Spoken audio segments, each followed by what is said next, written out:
आज की किताब है एकदम प्रीक्वल टू पेरेंटिंग, यानी माँ बनाने से पहले की बातें सीखती हैं। मतलब अवेंजर्स एंड गेम से पहले वाली इन्फिनिटी वॉर जैसी तैयारी। लेखिका है रेबेका फैट, जो बायोलॉजी की मार्वल स्टूडियोज जैसी मास्टरमाइंड है, और ये किताब है उन लोगों के लिए जो फर्टिलिटी को लक नहीं, स्ट्रैटेजी मानते हैं। तो अगर आप सोचते हैं कि फर्टिलिटी सिर्फ एज या हार्मोन्स की गेम है, तो रेबेका कहती है, नहीं जी, ये तो सेल्स, सप्लीमेंट्स और साइंस का सही कॉकटेल है। नमस्ते दोस्तों, मैं हूं आपकी समरी वाली, और आज बात करेंगे उस किताब की जो कहती है कि फर्टिलिटी की शुरुआत अंडे से होती है, लेकिन खेल पूरा लाइफस्टाइल से जुड़ा होता है। किताब का नाम है it starts with the egg, और इसे लिखा है रेबेका फैट ने, एक ऐसी लेखिका जो खुद साइंटिस्ट हैं और जिनकी किताब उन लोगों के लिए है जो प्रेगनेंसी की जर्नी को स्मार्टली प्लान करना चाहते हैं। लेखिका की पहली सोच, एग क्वालिटी इज एवरीथिंग, और इसे सुधारा जा सकता है। रेबेका की सबसे तगड़ी बात यही है कि जो मिथ हमें बताया गया है कि जो एग्स मिल गए वही फाइनल है, वो सच नहीं। एग क्वालिटी को इम्प्रूव किया जा सकता है एंटीऑक्सीडेंट्स, सप्लीमेंट्स और रेडिएशन से एक्सपोजर से दूर रहकर। जैसे फिल्म चक दे इंडिया में कबीर खान ने रॉ प्लेयर्स को गोल्ड विनिंग टीम बनाया, वैसे ही आप अपने एग सेल्स को विनर्स बना सकते हैं, बस सही तैयारी से। लेखिका की दूसरी सोच, बीपीए और टॉक्सिन्स सबसे बड़े विलेन। अब जैसे बॉलीवुड में हर फिल्म में कोई ना कोई विलेन होता है, इस किताब में विलेंस है प्लास्टिक में छुपे हुए केमिकल्स, बीपीए यानी बिस्फेनोल ए, थलेट्स और पैराबेन्स। तो अब से प्लास्टिक इस्तेमाल करने से पहले सोचो। रेबेका समझती है कि ये केमिकल्स हमारे हार्मोन्स के साथ ऐसा मैस करते हैं जैसे कबीर सिंह ने प्यार के नाम पर खुद का करियर बर्बाद किया था। तो सफाई अभियान शुरू करो, घर से लेकर मेकअप बैग तक टॉक्सिक चीजें बाहर फेंको। लेखिका की तीसरी सोच, सप्लीमेंट्स आपके एग की अवेंजर्स टीम। रेबेका एकदम डिटेल्ड लिस्ट देती है कि कौन कौन से सप्लीमेंट्स आपकी एग क्वालिटी को सपोर्ट कर सकते हैं। जैसे CoQ10, मेलेटोनिन, मायोइनोसिटोल, ये सब मिलकर एग के अंदर एनर्जी और डिविजन को सही करते हैं।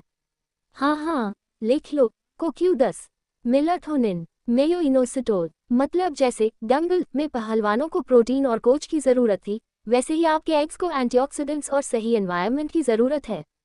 लेकिन ध्यान रखना, सेल्फ मेडिकेशन नहीं, स्मार्ट मेडिकेशन चाहिए, इसलिए हमेशा डॉक्टर से डिस्कस करें और फिर ये सप्लीमेंट्स लें।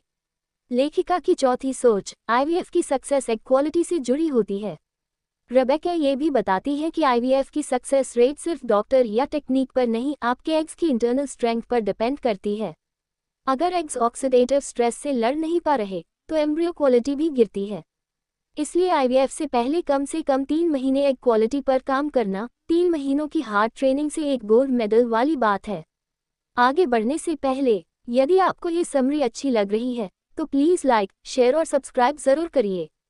और सोचिए, क्या आप कभी ऐसा सोचते थे कि फर्टिलिटी सिर्फ डॉक्टर्स का काम है? या आपने कभी ऐसे टॉक्सिन्स यूज़ किए जो बाद में रिग्रेट बने? कमेंट में बताएं, शायद आपकी जर्नी किसी और को सही रास्ता दिखा दे। लेखिका की पांचवी सोच, लाइफस्टाइल चेंजर्स यानी रिप्रोडक्टिव रिबूट। रेबेका का स्ट्रॉन्ग मैसेज एकदम क्लियर है कि फर्टिलिटी सिर्फ बायोलॉजिकल नहीं, बिहेवियरल भी है। स्लीप, डाइट, स्ट्रेस और फिजिकल एक्टिविटी, ये सब डायरेक्टली एग हेल्थ पर असर डालते हैं। मतलब जिंदगी ना मिलेगी दोबारा वाला स्पेन ट्रिप नहीं, बल्कि एक ऐसा डेली डिसिप्लिन चाहिए जो आपके सेल्स को वेकेशन दे और टॉक्सिन्स से मुक्ति। तो ये समझ लो कि ये कोई लंबी छुट्टी नहीं, रोज थोड़ा सा ध्यान मांगती है। लेखिका की छठी सोच, मिसकैरेजेस और लो फर्टिलिटी भी रिवर्स किए जा सकते हैं। रेबेका जी कई केस स्टडीज शेयर करती हैं जहां विमेन ने रिपीटेड मिसकैरेज या लो ओवेरियन रिजर्व के बावजूद सक्सेसफुल प्रेगनेंसीज अचीव की, सिर्फ इस किताब के प्रिंसिपल्स फॉलो करके। ये किताब आशा देती है और कहती है कि कुछ भी फाइनल नहीं होता जब तक आप नॉलेज से लड़ना ना सीखें। ये किताब डियर जिंदगी की तरह है, धीरे धीरे हीलिंग लाती है लेकिन अंदर तक असर करती है। तो दोस्तों, it starts with the egg सिर्फ एक किताब नहीं, ये है एक रेवोल्यूशन जो कहता है अपने सेल्स को अंडर एस्टिमेट मत करो, उन्हें सिर्फ सही केयर और क्लैरिटी चाहिए। रेबेका फैट ने एकदम साइंटिफिक रिसर्च को रिलेटेबल लैंग्वेज में बदल दिया है, और ये किताब उन सभी के लिए जरूरी है जो कंसेप्शन की जर्नी में है या आगे प्लान कर रहे हैं। यहाँ 2 चीज़ों पे जोर दी गई है, प्लास्टिक जैसी टॉक्सिन से दूर रहो और अच्छी डेली लाइफस्टाइल और डॉक्टर्स की सलाह में ले अच्छे सप्लीमेंट्स लेना। अगर आपको ये समरी पसंद आए हो तो इसे लाइक, शेयर और सब्सक्राइब ज़रूर करिए और उन्हें भेजिए जो अपनी फर्टिलिटी को किस्मत से नहीं, फिटनेस और फैक्ट से हैंडल करना चाहते हैं। किताब का लिंक डिस्क्रिप्शन में है, क्लिक करिए और सीखिए कैसे एग से शुरू होकर सक्सेस तक पहुंचा जाए।